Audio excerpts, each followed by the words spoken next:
어느 날 제가 비행기를 이제 타고 김해 공항으로 이곳에 이제 내리고 있는데, 그날따라 유독 밤에 내리는데 이 부산 지역에 빨간색 십자가가 얼마나 많은가를 이렇게 보게 되었습니다. 비행기에서 이제 저 밑을 바라보는데 정말 십자가가 너무나 많은 거예요. 생각보다. 여러분들도 그런 경험을 하셨는지 모르겠어요.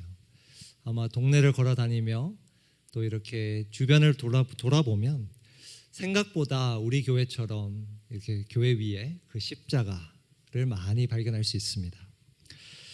십자가가 이렇게 많은데 아마도 그 십자가를 바라보는 이에 따라서, 사람에 따라서 그 십자가가 다가오는 의미는 각각 다를 겁니다. 다양할 거예요. 여러분에게는 이 십자가가 어떻게 다가오나요? 이 시간 이 질문부터 우리가 한번 먼저 스스로에게 던지며 오늘의 말씀을 보면 좋겠습니다. 오늘이 예수님의 순환 시리즈를 좀 마치며 십자가의 의미에 대해서 좀 나눕니다. 십자가의 의미. 지금까지 예수님의 그 고난, 배반, 자기 부인, 또 부당함까지 우리가 살펴보았는데, 오늘은 마지막으로 예수님의 고난의 절정이라 할 수 있는 이 십자가에 대해서 살펴보며 특별히 그 의미를 우리가 두 가지를 함께 나누기를 원합니다. 오늘 본문 시작 부분인데요, 우리 좀 긴 구절이라 이것도 역시 우리가 좀 교독하면 좋겠습니다. 35절에서 39절 말씀인데 제가 먼저 읽고 여러분이 또 한 절 읽으면 좋겠습니다. 백성은 서서 바라보고 있었고 지도자들은 비웃으며 말하였다. 이자가 남을 구원하였으니 정말 그가 택하심을 받은 분이라면 자기나 구원하라지.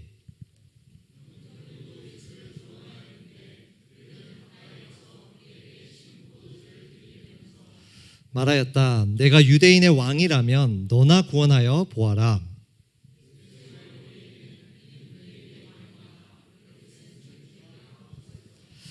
예수와 함께 달려있는 죄수 가운데 하나도 그를 모독하며 말하였다. 너는 그리스도가 아니냐? 너와 우리를 구원하여라. 오늘 본문 앞부분에 우리가 방금 읽었던 장면은 십자가에 달리신 예수님을 보고 드러난 반응들입니다. 십자가에 달리신 그 예수님을 보고 주변 사람들이 그를 보며 이야기했던 말들이에요. 우리가 방금 읽었던 그 내용을 다시 한번 보시면 공통적인 내용이 나와요. 지도자들, 그러니까 종교 지도자들도 그랬고 로마 병사들도 그랬고 또 예수님과 함께 십자가에 못 박힌 하나의 죄수도 다 하나같이 무슨 말을 하는가? 당신이 정말 그리스도라면, 유대인의 왕이라면 스스로를 구원하라. 스스로를 구원해보라. 이들이 했던 이 가정법, 당신이 정말 그리스도라면, 유대인의 왕이라면, 이 가정법을 원어로 보면요, 이들이 정말 예수님이 스스로 구원하기를 바라는 마음으로 했던 말이 아닙니다. 이 가정법은 언제 쓰이는 건가? 그들이 아니라고 가정할 때 쓰는 가정법이에요. 즉 이들은 예수님을 향해서 스스로 구원하십시오 간청했던 게 아니라 다 하나같이 사실 조롱한 겁니다. 그가 유대인의 왕 그리스도라는 그 사실을 믿지 않은 채 조롱을 했던 거예요. 네가 정말 그리스도라면 그 십자가에서 내려와라. 이렇게 수많은 사람들이, 각양각색의 사람들이 예수님을 조롱하고 있을 그때에 오늘 본문에 보니 두 사람은 달리 반응했습니다. 40절, 그러나 다른 하나는 그를 꾸짖으며 말하였다. 똑같은 처형을 받고 있는 주제에 너는 하나님이 두렵지도 않으냐? 우리가 저지른 일 때문에 그의 마땅한 벌을 받고 있으니 당연하지만 이분은 아무것도 잘못한 일이 없다. 한 죄수는 예수님을 향해 당신이 정말 그리스도라면 나와 우리를 구원하소서 이렇게 외쳤는데, 다른 한 죄수가 이렇게 이야기한 거예요. 하나님이 두렵지도 않으냐?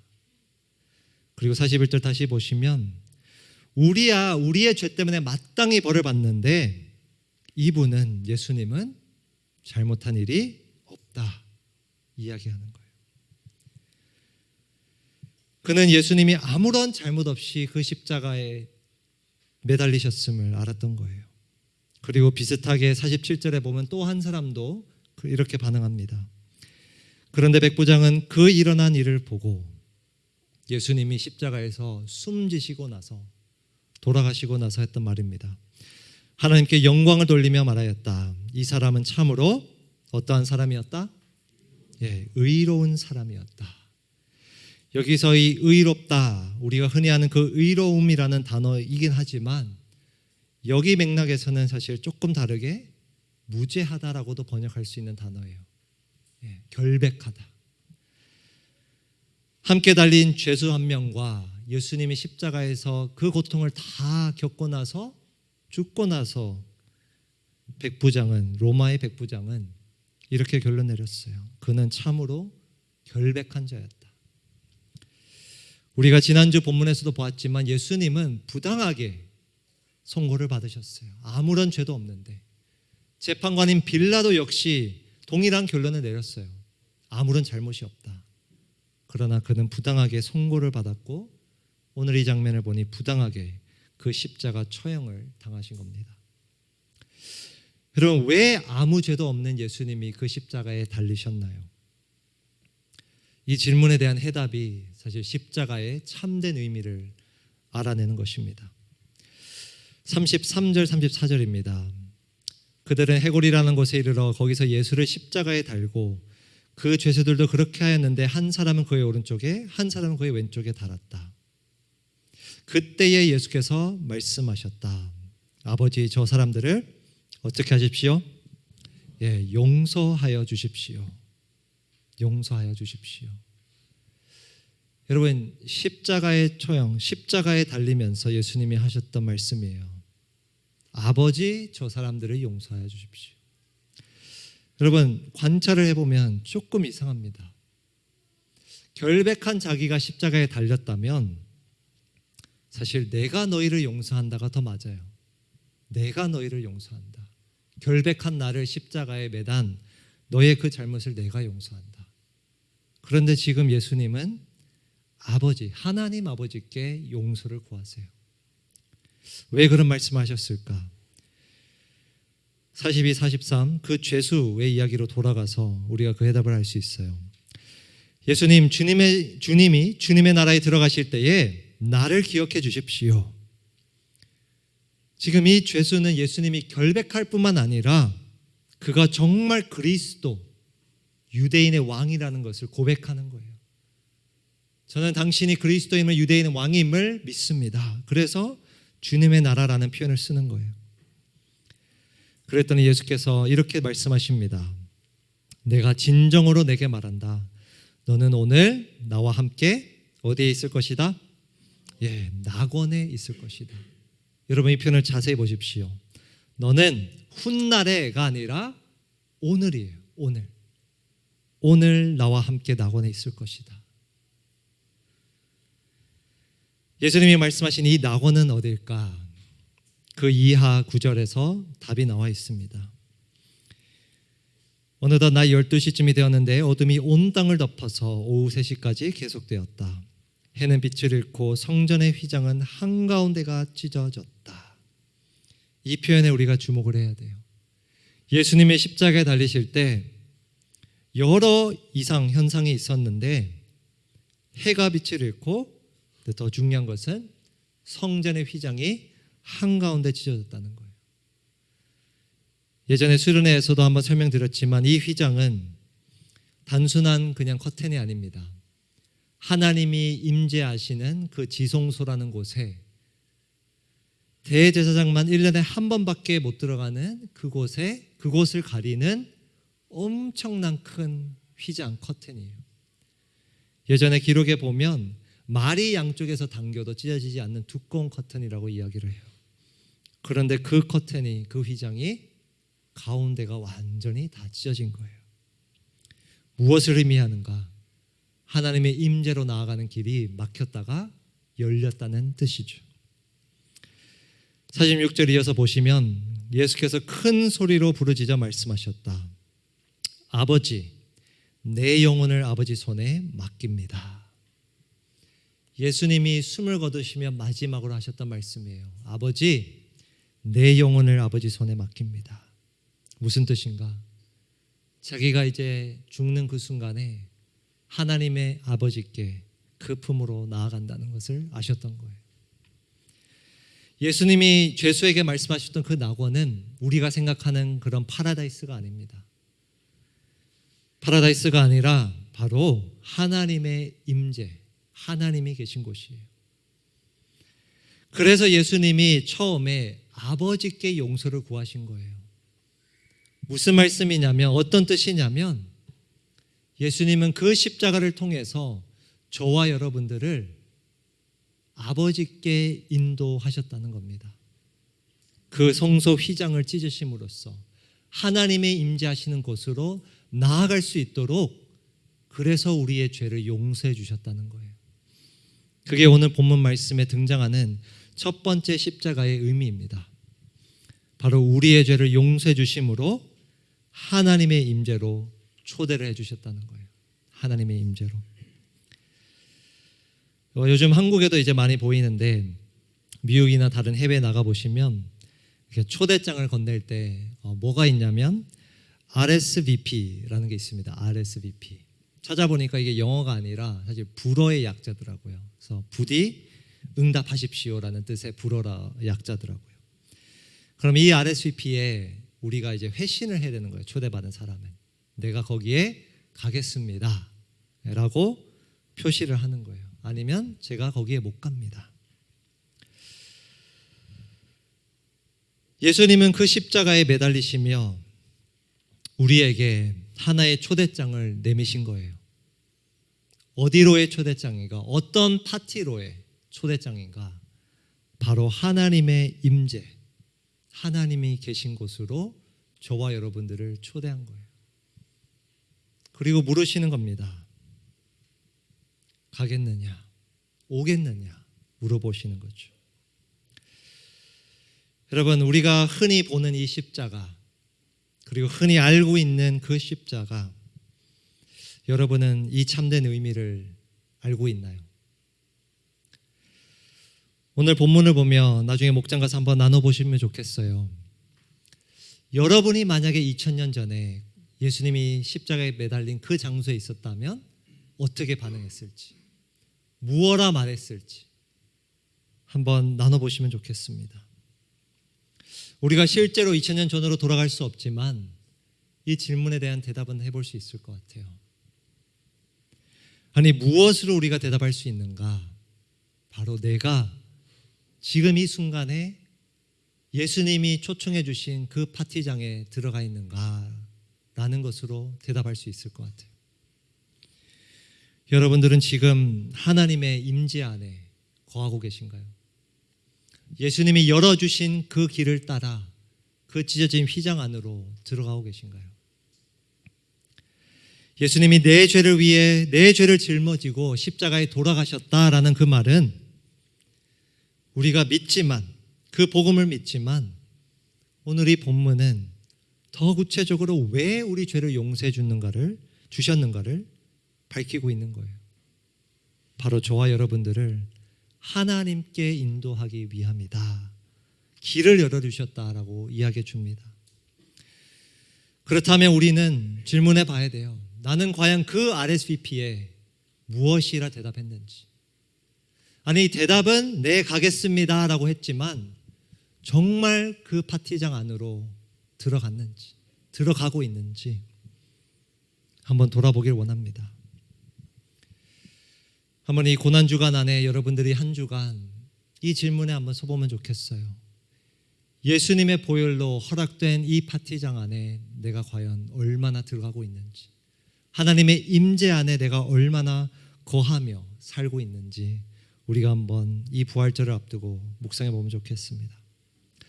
십자가의 첫 번째 의미는 예수님이 우리 죄를 용서해 주심으로 하나님의 임재 안으로 초대해 주셨다는 겁니다. 그렇다면 두 번째 의미는 무엇일까? 오늘 본문 초반부 27절입니다. 백성들과 여자들이 큰 무리를 이루어서 예수를 따라가고 있었는데 여자들은 예수를 생각하여 가슴을 치며 통곡하였다.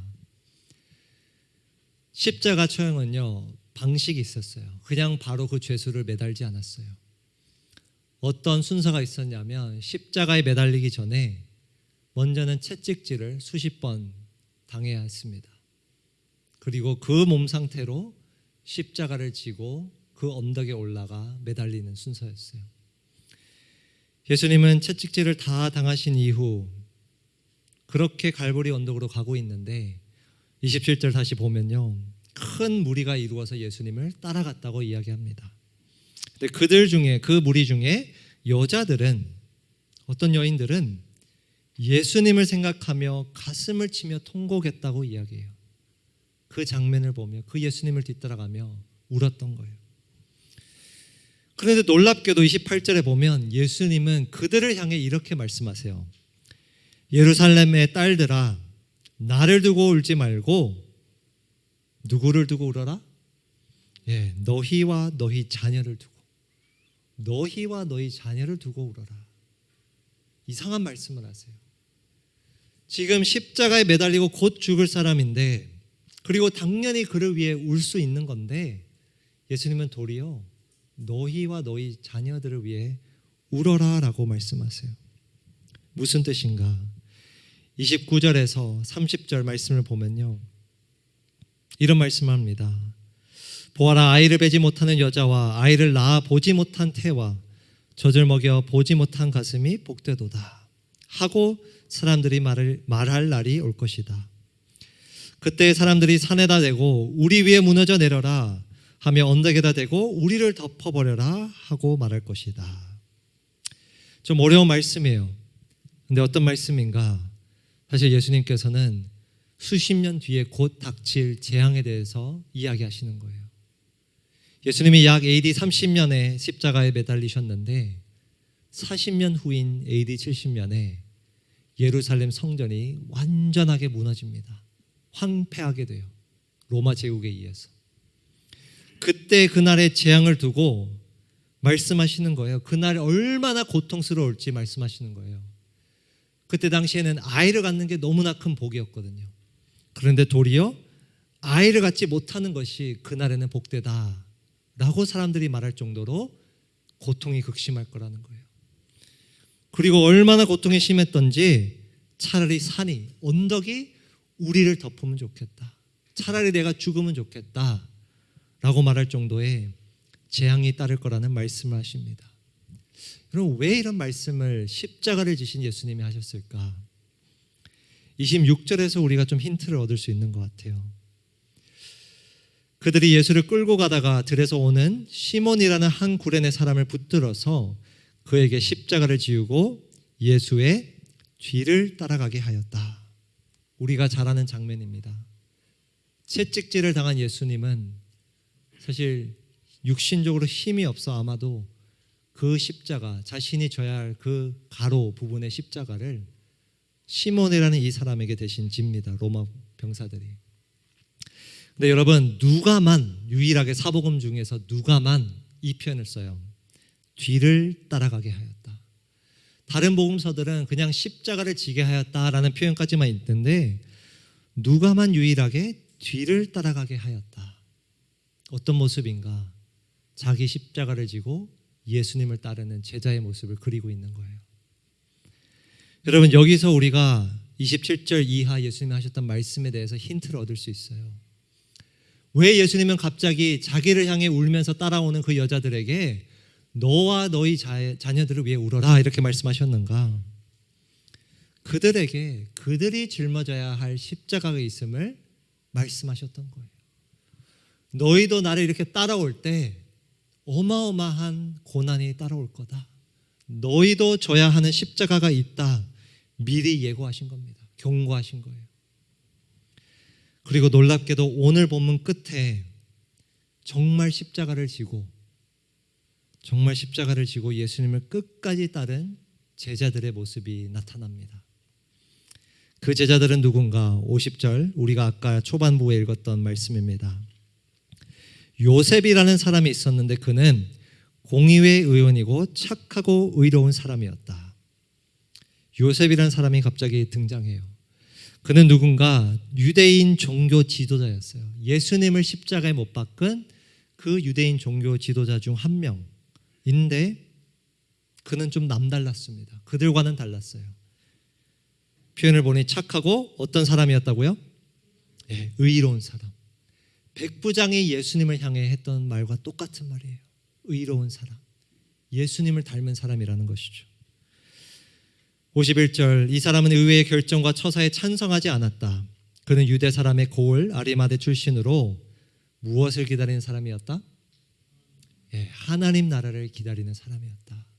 여러분 아까 본 죄수와도 같은 사람이었던 거예요. 주님의 나라를 기다린 사람. 예수님이 그리스도임을 믿었던 사람인 거예요. 그 제자는 어떻게 했는가? 52절 보면 이 사람이 빌라도에 가서 예수의 시신을 내어달라고 청하였다. 여러분 이거는 단순한 팩트를 전달하기 위한 구절이 아니에요. 이 요셉이라는 유대인 종교 지도자가 빌라도에 가서 예수님의 시신을 달라고 한 것은 어마어마한 일입니다. 왜? 반역죄에 해당되어 죽은 사람의 시신을 달라는 것은 그 역시도 반역자로 의심이 될 수 있는 리스크를 안고 있었던 거예요. 왜 그런 시신을 장례를 치르기 위해 시신을 달라고 할까? 의문을 사람들이 품을 수 있었어요. 그런데 그는 당당하게 빌라도에 가서 예수님의 시신을 청합니다. 그리고 53절, 그는 그 시신을 십자가에서 내려서 삼배로 싼 다음에 바위를 파서 만든 무덤에다가 모셨다. 놀라운 말씀이에요. 왜? 그 무덤은 아직도 아무도 묻힌 적이 없는 것이었다. 여러분 이 행위는 어떤 것을 암시하는가? 요셉은 예수님을 왕으로 모신 거예요. 새로운 무덤에 모셨다는 것은 왕으로 인정한다는 뜻이에요. 그는 여기선 단순히 바위를 파서 만들었다 되어 있지만 그 당시에 문화로 봤을 때 어마어마한 값을 지불하고 무덤을 구매했을 거예요. 무덤을 사가지고 새로운 무덤을 사서 예수님을 비싼 삼배로 싼 다음에 장례를 다 치른 겁니다. 여러분 이 요셉이라는 사람은 예수님의 제자였을 뿐만 아니라 그는 값을 치르고 자기의 십자가를 지고 예수님을 끝까지 따랐던 제자였습니다. 자신의 평판을 내려놓고 자신의 물질을 다 내어드리기까지 희생하며 자기의 십자가를 지고 예수님을 무덤까지 따른 제자였어요. 오늘 본문 말미에 나오는 진정한 제자의 모습입니다. 그리고 54절 이하에 이와 같은 제자들이 또 등장해요. 그날은 준비일이고 안식일이 시작될 무렵이었다.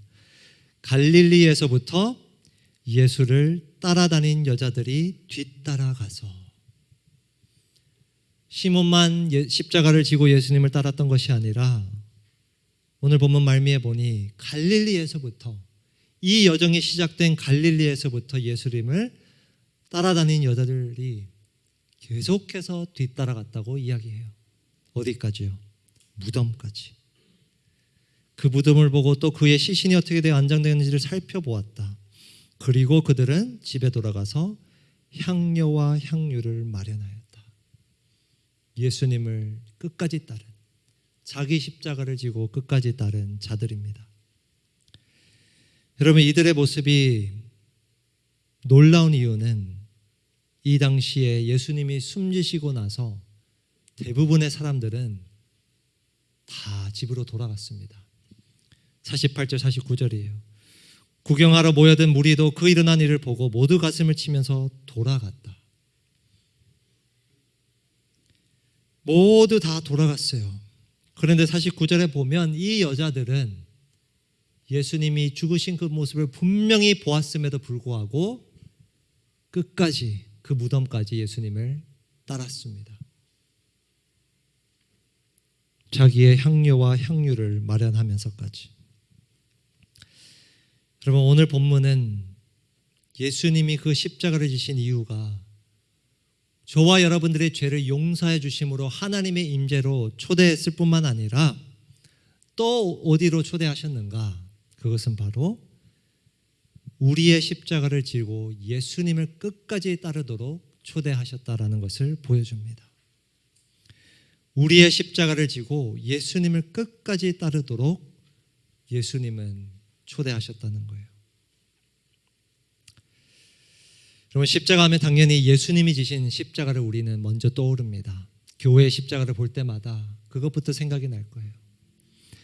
그런데 예수님의 가르침을 우리가 잘 들여다보면 십자가는 예수님이 지신 십자가뿐만 아니라 우리가 져야 하는 시몬이 진 그 십자가도 있음을 우리가 잊지 말아야 돼요. 시몬이 진 그 십자가. 여러분, 저는 이 시몬이 진 그 십자가의 모습을 늘 떠올릴 때마다 이 생각밖에 안 들었어요. 예수님이 채찍질을 당하시고 나서 도저히 물리적으로 힘이 안 돼요. 그 십자가를 질 수 없으니 시몬이 대신 져준 거구나. 시몬이 대신 예수님을 위해서 십자가를 져준 거구나. 그러면서 우리가 예수님을 대신해서 뭔가 십자가를 지는 건가, 이런 생각을 했는데, 오늘 이 본문을 제가 계속해서 묵상하며 이런 결론에 도달했어요. 시몬이 진 그 십자가는 우리가 예수님을 대신해 진 것이 아니라 바로 예수님이 우리에게 십자가를 지고 나를 따라오라 라고 초청하며 주신 십자가임을 깨닫게 됐어요. 예수님이 힘이 안 돼서 우리에게 십자가를 지게 하신 것이 아니라 예수님은 저와 여러분들이 그를 끝까지 따를 수 있도록 십자가를 지라고 말씀하신 겁니다. 그를 끝까지 따를 수 있도록. 우리가 본 이 요셉, 이 여인들은 바로 그 모습을 보여준 거예요. 예수님이 십자가에서 돌아가시고 나서 모두가 다 돌아갈 때, 그 예수님을 따랐던 그 길을 이제 중도 하차했을 때, 포기했을 때, 그중 몇 사람은 자기 십자가를 지고 끝까지 예수님을 따라갔습니다. 그의 무덤까지. 여러분, 우리가 짊어져야 할 그 십자가는 당연히 예수님의 십자가와는 다릅니다. 그런데 왜 예수님은 십자가를 지라고 말씀하셨는가? 우리가 그 십자가를 지지 않으면, 예수님을 위해 기꺼이 배반을 당하고 자기 부인을 하고 부당함을 받지 않으면 우리 역시 어느 순간에 돌아갈 것을 아시기 때문에 십자가를 지고 나를 따라오라고 말씀하신 거예요. 지난주도 사실 교회를 오다가 광안대교가 통제되고 길이 통제되면서 좀 교회를 어렵게 왔습니다. 출근길에.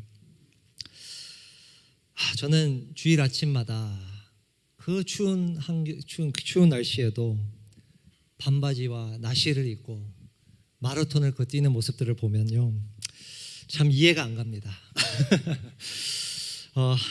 한편으로는 날씨가 좋으면 나도 교회 대신에 광안대교 올라가서 한번 걸어보고 싶다, 이런 생각이 들 때도 있지만, 수십 킬로를 뛰는 그들의 모습을 보면요, 왜 이렇게 자기를 혹사시킬까? 어떤 느낌일까 궁금해요. 근데 한번 이렇게 그걸 좋아하는 사람과 대화를 할 기회가 있었는데 물어봤어요. 왜 그렇게 마라톤에 사람들이 그렇게 열광을 하냐? 그랬더니 그 사람은 이렇게 얘기를 해주더라고요. 몇 시간이 걸리든 또 자기가 몇 킬로를 완주를 하든 완주를 했을 때 그 성취감은 이루 말할 수 없다라고 얘기를 해주더라고요. 딱 완주를 했을 때 아무리 오래 걸려도 그 쾌감과 성취감은 말로 표현할 수 없다. 해봐야 한다, 이렇게 얘기를 하더라고요. 여러분, 2000년 전에 수많은 사람들이 예수님을 따라 갈릴리에서 출발을 했어요. 마라톤을 시작했어요. 그런데 예수님을 무덤까지 끝까지 완주한 자들은 매우 적었습니다. 매우 적었어요.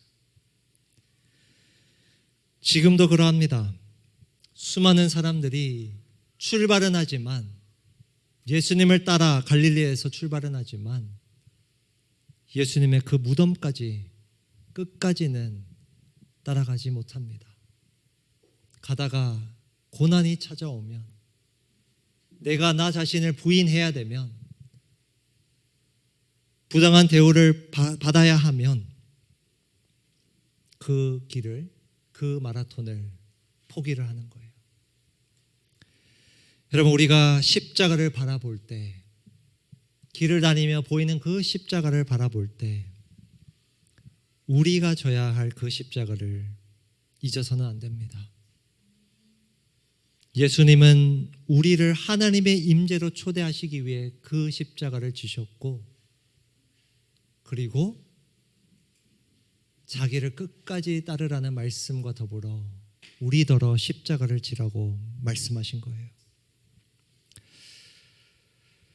이 고난주간은 한 기간 동안 여러분들이 나는 지금 이 마라톤에서 어디에 서 있는가를 한번 돌아보면 좋겠습니다.